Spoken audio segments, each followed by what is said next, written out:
The scent of freshly baked cookies wafts through the air as I adjust the perfectly staged throw pillows on the couch. It's the little touches that make all the difference in this business. I step back to admire my handiwork. The open house is ready to welcome potential buyers. As I turn to check on the refreshments, I freeze. Walking through the front door, bold as brass, are Ethan and Chloe, my ex-husband and his new wife, the woman he left me for. I plaster on my most professional smile, but inside I'm seething. Ethan smirks as he approaches me. Well, if it isn't Zara.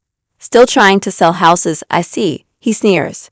Chloe chimes in, her voice dripping with condescension. I'm surprised you're still in this business, Zara. Ethan told me you were never really cut out for it. I bite my tongue, refusing to give them the satisfaction of seeing me rattled. Ethan, Chloe, what a surprise. I didn't expect to see you here. Are we looking for a new place? I ask, keeping my voice even. Ethan's arm snakes around Chloe's waist. Thought we'd see what you have to offer. The irony isn't lost on me. Years ago, I supported Ethan as he built his law firm, pouring my heart and soul into our marriage. But nothing I did was ever good enough. He grew distant, critical, always finding fault. Determined to contribute and find my own path, I pursued my real estate license. Ethan belittled my efforts at every turn, telling me I was wasting my time. I should have seen the signs then, but I was too blind, too in love. When I discovered his affair with Chloe, his much younger secretary, I confronted him. He denied it and made me feel like I was going crazy, gaslighting, they call it.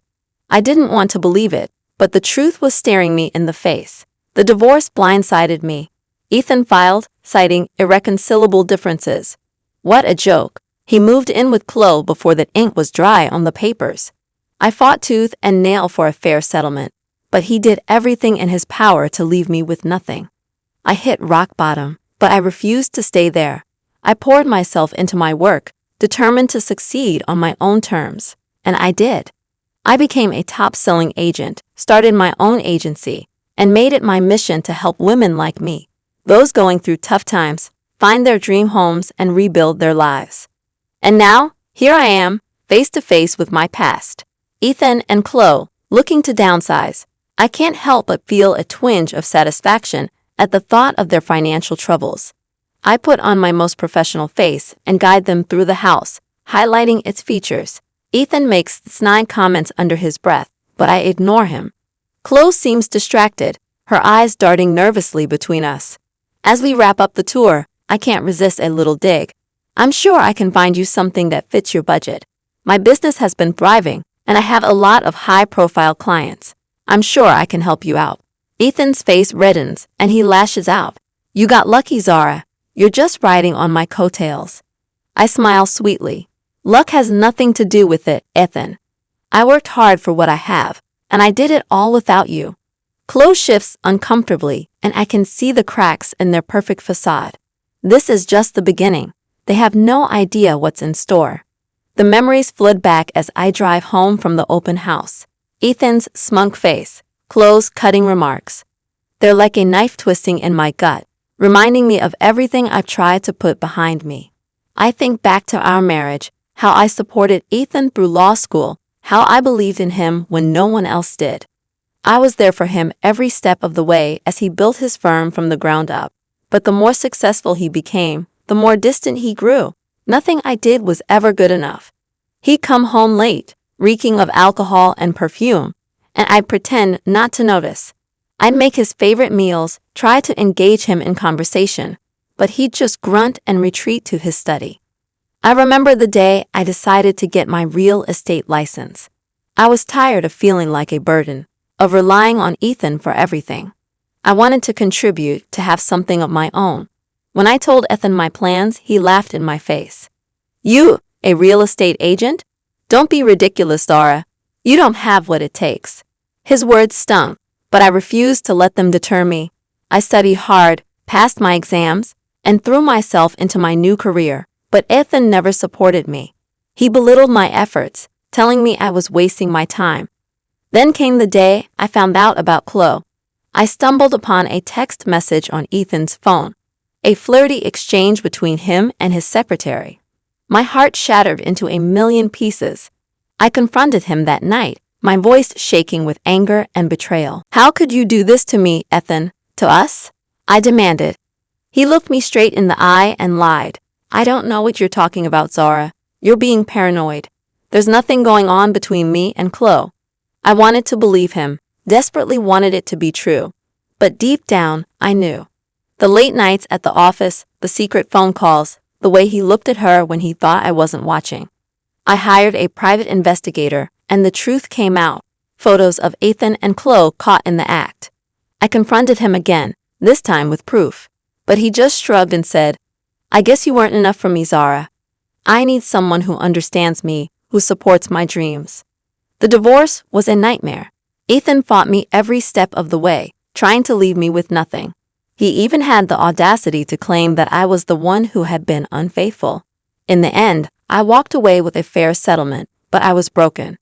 I had given Ethan the best years of my life, and he had thrown it all away like it meant nothing. I hit rock bottom, but I refused to stay there. I poured myself into my work, determined to prove Ethan wrong. I would show him that I had what it took, that I could succeed without him. And I did. I became a top-selling agent and started my own agency. I made it my mission to help other women like me, those who had been knocked down but refused to stay there. But seeing Ethan and Chloe today, it all comes rushing back. The pain, the betrayal, the anger. I want to scream, to lash out, to make them feel even a fraction of the hurt they caused me. But I won't. I'm better than that. I'm stronger than that. I've built a life for myself, a life that Ethan can never take away from me. As I pull into my driveway, I take a deep breath and let it out slowly. I won't let them get to me. I won't let them win. I'm Zara, and I'm a survivor, and I'll be damned if I let Ethan and Chloe bring me down again. The divorce papers arrive on a Tuesday. I'm sitting at my desk, going over some listings when the receptionist buzzes me. "Zara, there's a courier here for you. He says it's urgent." I sign for the envelope, my hands shaking as I tear it open. The words jump out at me. Asterisk petition for divorce asterisk. Ethan's name, bold and accusing, next to the checked box for irreconcilable differences. I feel like I've been punched in the gut. I knew things were bad, but I never thought he'd go this far. I never thought he'd just give up on us. I try to call him, but he's not answering. I leave message after message, my voice growing more and more desperate. "Ethan, please, can we just talk about this? Can we try to work it out?" But he's gone. I drive by our house only to find his car missing and a moving van parked out front. The neighbors give me pitying looks as I sit there, engine idling, tears streaming down my face. I find out later that he moved in with Chloe that same day. He didn't even have the decency to wait until the divorce was final. He just couldn't wait to start his new life with her. The divorce is a nightmare. Ethan fights me tooth and nail, trying to leave me with nothing. He hires the best lawyers, the most ruthless ones, and they tear me apart in court. I remember the day of the final hearing, sitting across from him in that sterile courtroom. He wouldn't even look at me, his eyes fixed on Chloe, who sat smugly in the front row. The judge bangs his gavel, and it's over. I walk away with a settlement, but it feels like a hollow victory. I've lost everything that ever mattered to me. I hit rock bottom after that. I can barely get out of bed in the morning, let alone go to work. I start drinking just to numb the pain. I push away my friends and family. I don't want their pity, their platitudes. But then one day, I wake up and realize I can't go on like this. I can't let Ethan win. I can't let him destroy me.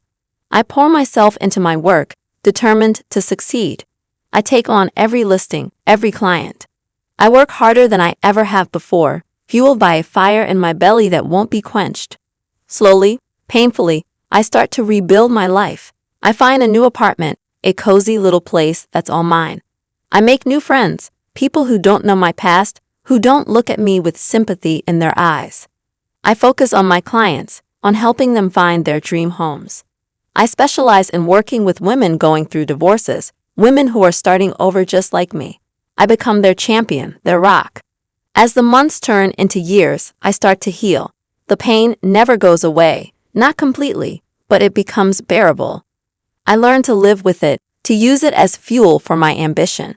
I become a top-selling agent and start my own agency.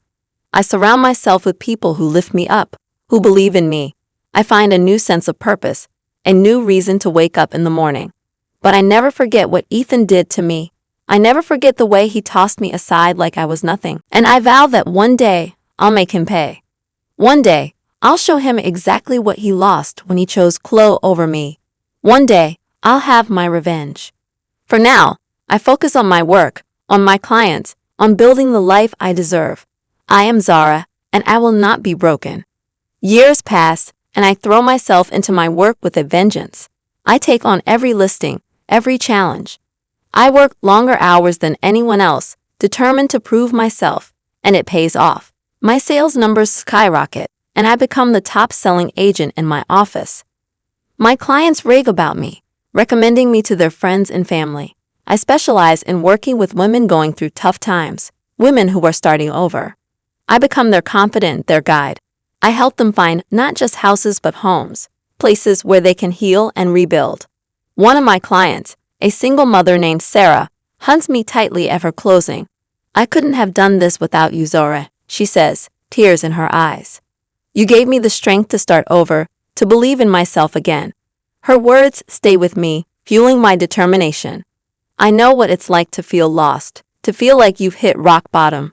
But I also know that it's possible to climb out, to build a new life from the ashes of the old. I start my own agency, surrounding myself with a team of driven, compassionate women. We become known as the go-to agency for women in transition, for those who need a little extra support and understanding. My business thrives, and I become a well-respected figure in the community. I'm invited to speak at conferences, to share my story and my expertise. I even start a mentorship program for young women interested in real estate. But through it all, I never forget about Ethan. I never forget the way he betrayed me, the way he left me broken and alone. I keep tabs on him and his law firm. I hear rumors of unethical practices, of clients who feel cheated and misused. I bide my time, waiting for the right moment to strike. I know that revenge is a dish best served cold, and I'm willing to wait as long as it takes. Then, one day, opportunity knocks. I'm hosting an open house for a high-end property, a stunning mansion with sweeping views of the city. I'm in the middle of showcasing the gourmet kitchen when I hear a familiar voice behind me. "Zara, I thought that was you." I turn around, and there they are, Ethan and Chloe, looking older and more haggard than I remember. Ethan's hair is graying at the temples, and Chloe's face is pinched and sour. "Ethan, Chloe, what a surprise," I say, keeping my voice cool and my smile polite. "I didn't expect to see you here." "We're looking for a new place," Chloe says, her eyes darting around the room. "Something a little more affordable." I raise an eyebrow. "Oh, having some financial trouble, are we?" Ethan scowls, his face hardening. "That's none of your business, Zara. We're just exploring our options." I smile a slow, predatory grin. "Of course. Well, as you can see, business is booming for me. I've got high-profile clients from all over the city, and my agency is thriving. I'm sure I could find you something suitable." Chloe looks uncomfortable, but Ethan just glares. "We don't need your help, Zara. We're doing just fine on our own." I shrug, turning back to the kitchen. "Suit yourself, but if you change your mind, you know where to find me." As they walk away, I feel a thrill of satisfaction. Ethan may have broken me once, but I've rebuilt myself, stronger and better than ever. Seeing him struggle, seeing the cracks in his perfect facade, I know that my time for revenge is coming. I may have lost the battle all those years ago, but I'm determined to win the war, and I'll do it on my own terms, with my head held high and my dignity intact. Ethan and Chloe may have destroyed my past, but they have no power over my future. I am Zara, and I am unstoppable. A few days after the open house, I'm sitting in my office when my assistant buzzes me. "Zara, there's a Chloe here to see you." She says it's urgent. I feel a flicker of surprise but keep my voice steady. "Send her in." Chloe walks in, looking nervous and tired. She fidgets with her purse, avoiding my gaze. "Zara, I need your help." I lean back in my chair, studying her. Oh, and why would I help you, Chloe? You and Ethan made it pretty clear you wanted nothing to do with me. She takes a deep breath, finally meeting my eyes. Ethan and we're having some financial difficulties. His law firm is struggling, and we're barely making ends meet. We need to sell our house, but we don't know where to start. I feel a twinge of satisfaction. Ethan, the high-powered lawyer, reduced to begging for my help. Oh, how the mighty have fallen. But I keep my face neutral, my voice professional. I see, and you think I'm the right person to help you. Chloe nods, her eyes pleading. You're the best in the business, Zara. Everyone knows that. And I know we haven't always seen eye to eye, but I'm hoping we can put that behind us for the sake of our shared history. I want to laugh in her face, to tell her exactly where she can stick her shared history. But I hold my tongue, sensing an opportunity. Very well, I say, standing up and smoothing my skirt.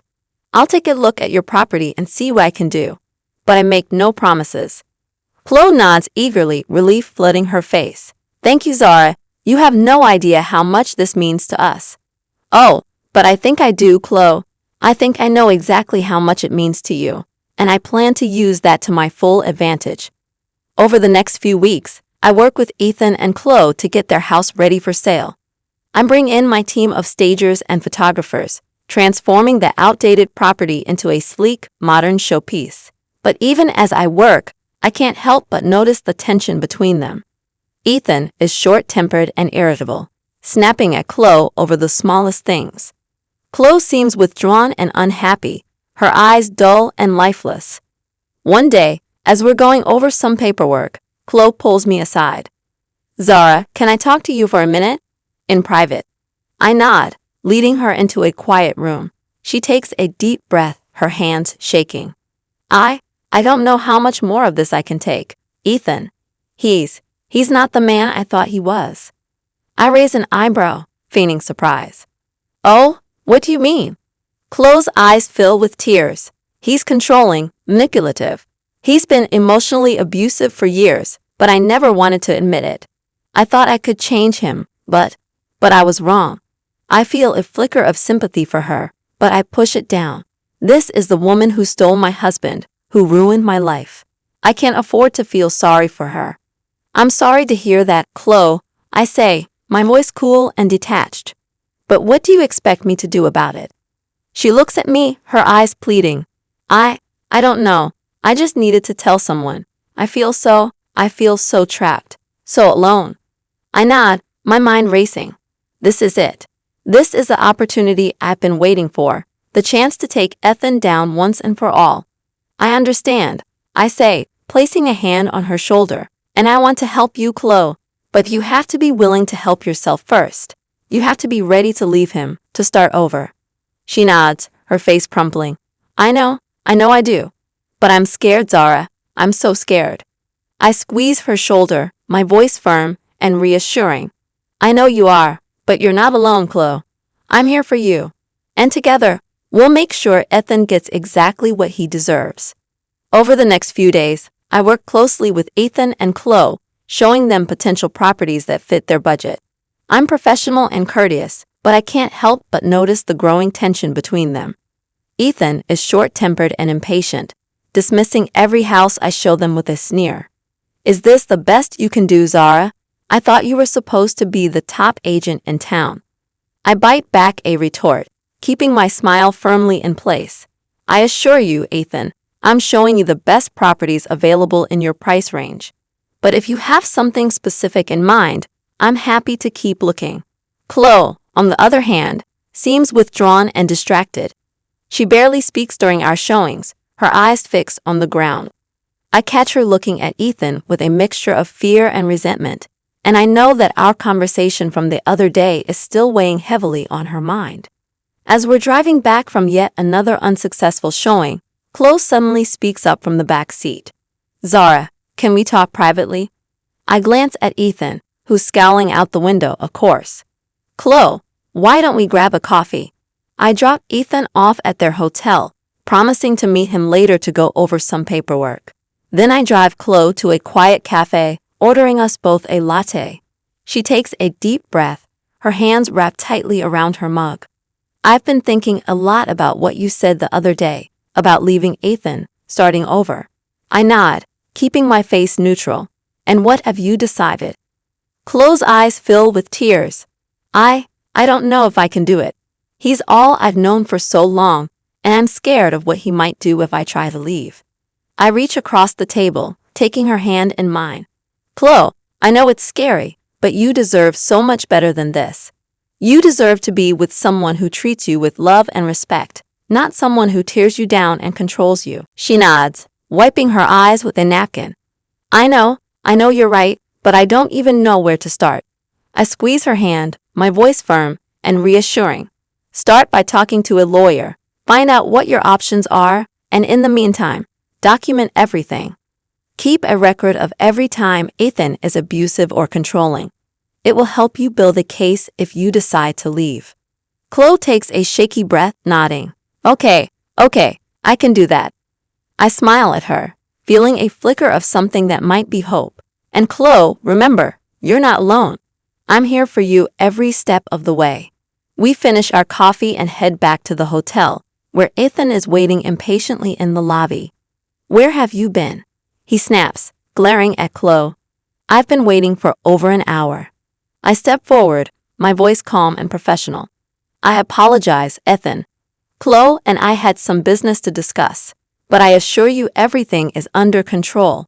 He scowls at me, his eyes narrowing. It better be. I don't have time for any more of your games, Zara. I smile at him, a slow predatory grin. Oh, Ethan, you have no idea what kind of game I'm playing. As I walk away, I can feel his eyes boring into my back, but I don't look back. I have work to do. Over the next few weeks, I help Chloe gather evidence of Ethan's abuse. She starts keeping a journal, documenting every cruel word, every controlling action. She takes photos of the bruises on her arms, the holes he's punched in the walls. And all the while, I'm building my own case against him.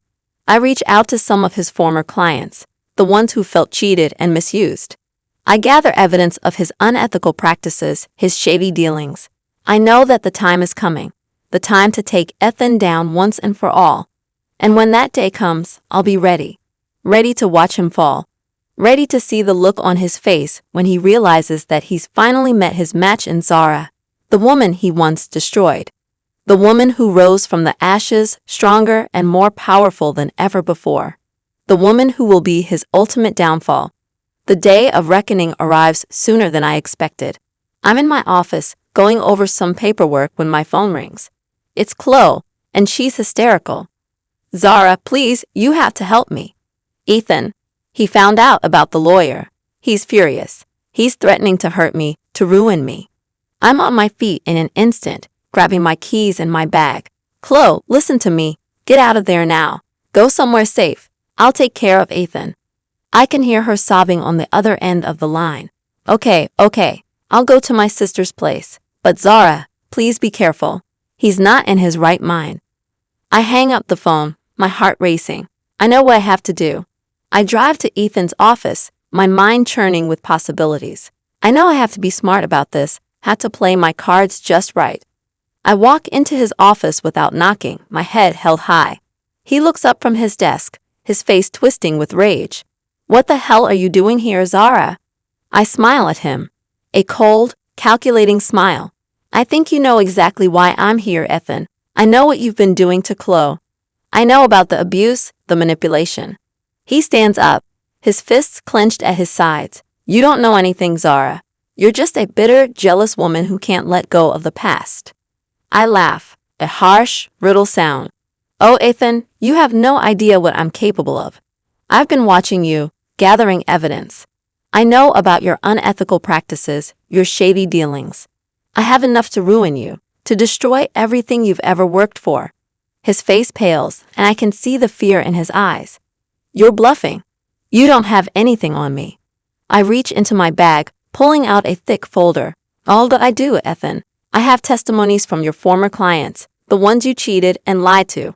I have financial records showing your embezzlement, your fraud.